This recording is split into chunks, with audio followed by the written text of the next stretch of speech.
God had promised Abraham and Sarah that they would have a son and that their family would grow into a great nation.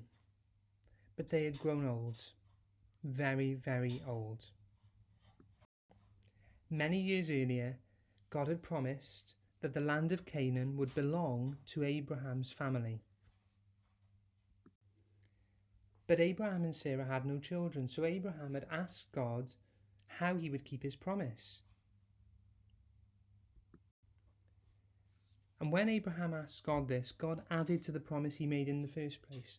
Not only would Abraham have a family and the land of Canaan belong to them, but there would be so many people in Abraham's family that they would be as many as the stars in the sky, so many that you couldn't count them. But time had passed, and Abraham and Sarah were now too old to have children.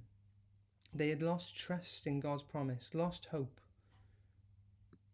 When God sent 3 visitors to tell Abraham and Sarah that in a year's time they would finally have the baby that they longed for, Sarah laughed. She thought there was no chance of it happening. She had given up.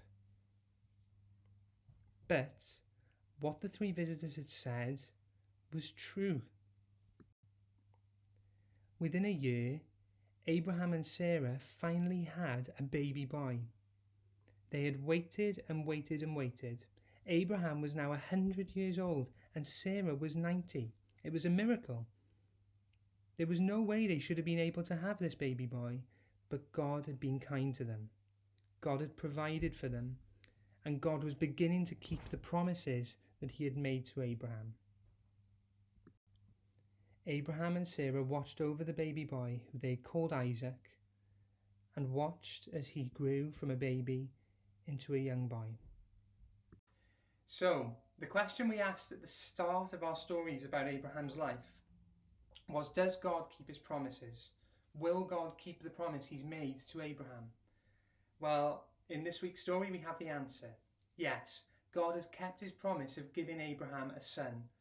It had taken 25 years since God first made his promise about Canaan belonging to Abraham's family, but it was now beginning to come true.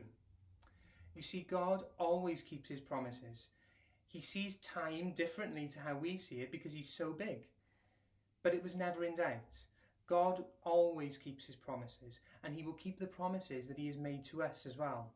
It's impossible for God to fail because he's perfect. The promises God makes to us are the only promises in our whole lives that are impossible to fail and will come true. So we absolutely need to trust them.